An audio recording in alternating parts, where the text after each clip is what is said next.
दोस्तों नमस्कार।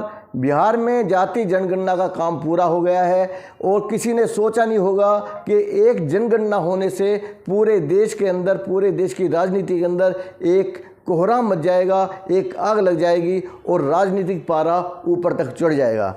इसके बहुत बड़े मायने भी हैं। अधिकतर लोग अभी भी समझ नहीं रहे हैं कि अगर एक जनगणना हो गई तो इससे कौन सी आफत आ गई। असलियत में इसके मायने इतने ज़्यादा बड़े हैं कि भारतीय जनता पार्टी मोदी जी की सरकार के अंदर खलबली मच गई है और उन्हें अपने आने वाले दिन बुरे दिखाई देने लगे हैं। मैं अपने चैनल आपके विचार पर आपका दोस्त, आपका भाई ओमवीर स्वागत करता हूं।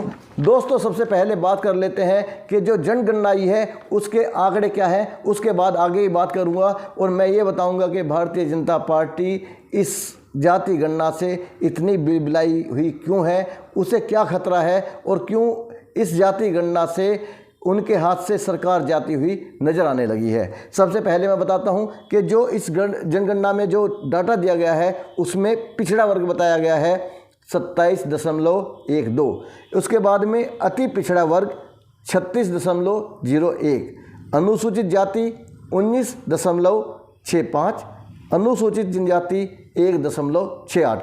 ये तो थी जातिगत जनगणना। इसके बाद इन्होंने धार्मिक जनगणना भी करवाई है जिसमें हिंदुओं की संख्या लगभग 82% बताई गई है और मुस्लिमों की आबादी करीब 17% है और बाकी ईसाई भी हैं, सिख भी हैं, बौद्ध भी हैं, लेकिन इन सब की जनसंख्या 1% से भी कम है। इसलिए मैं मुख्य रूप से हिंदू, मुस्लिम और ये पिछड़े वर्ग की बात करूंगा।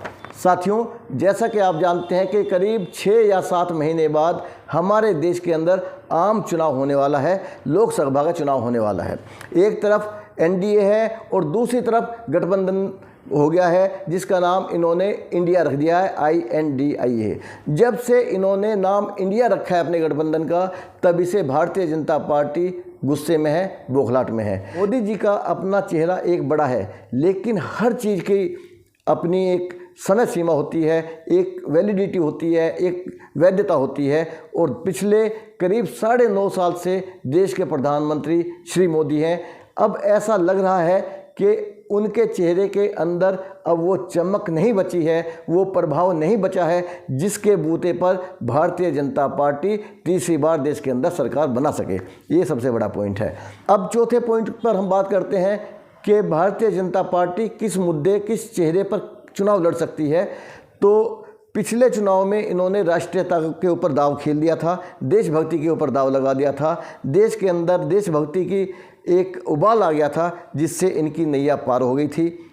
बहुत सारे सवाल हैं कि पुलवामा में 40 सैनिकों की हत्या कैसे हुई, बम ब्लास्ट कैसे हुआ, कहाँ से RDX आया, एक बड़ा सवाल है। सर्जिकल स्ट्राइक की कितनी सच्चाई थी, कितनी कामयाबी थी, क्योंकि भारत पाकिस्तान के बॉर्डर पर छुटमुट गोलीबारी चलती रहती है, कभी इधर से कभी उधर से, वो चलता रहता है। चुनाव से पहले मोदी जी ने पाकिस्तान के ऊपर जितने हवाई जहाज़ उड़ाए, जितने गोले दागे, बालाकोट में जो बम विस्फोट हुए, उनमें कितने पाकिस्तानी मारे भी गए या नहीं मारे गए, ये भी अपने आप में एक सवाल है, एक बड़ी पहेली है। तो ये जो राष्ट्रीयता का जो मुद्दा था इस चुनाव में वो नहीं चलेगा क्योंकि वो ऑलरेडी चल चुका है।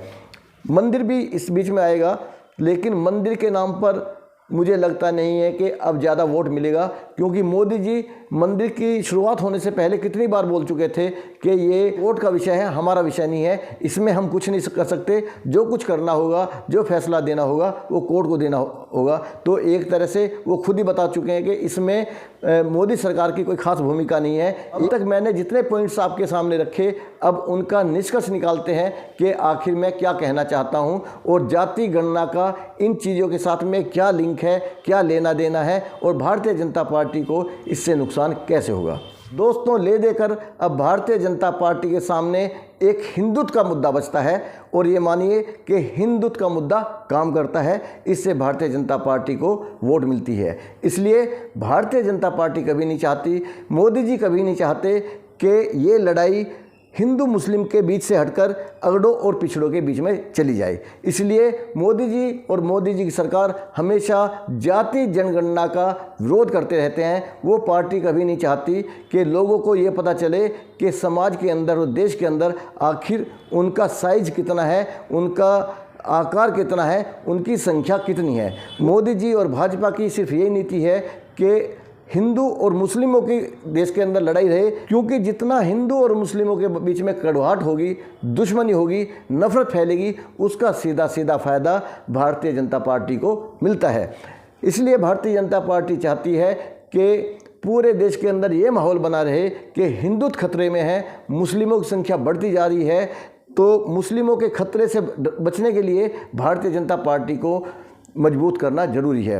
इस जाति जनगणना का जो डेटा सामने आया है, जो निष्कर्ष सामने आया है, उससे देश में क्या फ़र्क पड़ने वाला है, वो फ़र्क ये पड़ेगा कि अब ओबीसी को पता चल चुका है कि हमारा साइज कितना है, हमारी संख्या कितनी है, हमारी शक्ति कितनी है।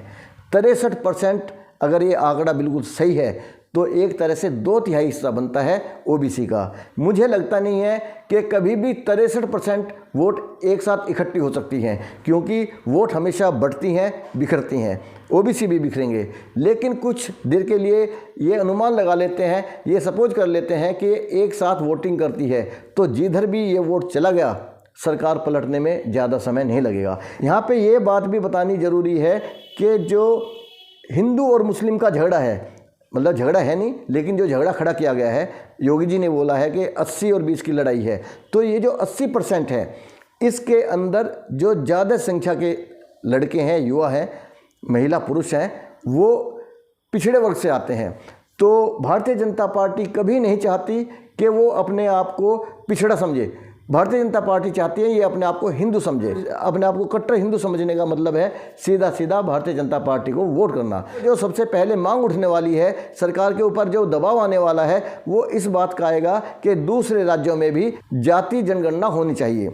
जाति जनगणना के बाद में जो सबसे बड़ा फर्क पड़ने वाला है वो ये पड़ेगा कि लोग ये डिमांड करेंगे कि समाज के अंदर, देश के अंदर हमारी जनसंख्या जिस देशों में है, जिस अनुपात में है, हमें अपने हक भी उसी देशों में चाहिए। यानी कि राजनीति में भी हमें आरक्षण इतना चाहिए, नौकरियों में भी हमें इतना आरक्षण चाहिए, और जो सरकारी सेवाएं हैं हमें उतना ही आरक्षण चाहिए जितनी हमारी जनसंख्या है। कहीं ना कहीं, कभी ना कभी सरकार को इस बात के सामने झुकना पड़ेगा। जिस टाइम और जिस दिन ये कट्टर हिंदू बना हुआ ओबीसी, जो पिछड़ा वर्ग है, जो आज अपने आप को कट्टर हिंदू समझता है, जिस दिन उसकी आंखें खुल गई, जिस दिन उसके अंदर ये अकल आ गई कि मेरे को कट्टर हिंदू बनने में कोई फ़ायदा नहीं है, मुझे ओबीसी बनने में फ़ायदा है, उस दिन ये ओबीसी वर्ग सरकार से पूछेगा कि सरकार हमें ये बताइए कि सरकार से हमें ओबीसी को हमें क्या मिला, आपने हमारे लिए क्या किया, हमें क्या दिया, आपने अपनी सरकार के अंदर हमारा क्या प्रतिनिधित्व दिया, हमारे कितने लोगों को आपने ऊंचे पदों के ऊपर बैठाया। ओबीसी सरकार से, मोदी जी से उस दिन ये सवाल करेगा कि मोदी जी आप हमें ये बताइए कि देश के अंदर लगभग 29 राज्य हैं, केंद्र शासित प्रदेश हैं, कौन से में सीएम आपने ओबीसी को बना रखा है। उस दिन ओबीसी पूछेगा कि साहब आप हमें ये बताइए कि आपने हमारे गवर्नर किस राज्य में बना रखे हैं, एलजी कहाँ पे बना रखे हैं। मोदी जी भी अपने आप में बड़े खिलाड़ी हैं, वो कह देंगे कि मैं तो खुद ओबीसी हूँ, और इसमें कुछ शक नहीं है कि वो ओबीसी कैटेगरी से आते हैं मोदी। लेकिन दूसरी सच्चाई ये है कि वो बाई बर्थ ओबीसी नहीं है। मुख्यमंत्री बनने के बाद में अपने मोदी समाज को उन्होंने, उनके हाथ में पावर थी, प्रस्ताव पास किया और मोदी समाज को उन्होंने ओबीसी में की श्रेणी में ला दिया। चलते चलते दोस्तों मैं आपसे एक बात और करना चाहूँगा कि ये जो हिंदुत्व शब्द है, मैं इसके लिए एक अलग से शब्द देता हूँ। हिंदुत्व क्या है मेरी नज़र में है, हिंदुत्व हाथी के कान। फिर से सुनिए, हाथी के कान।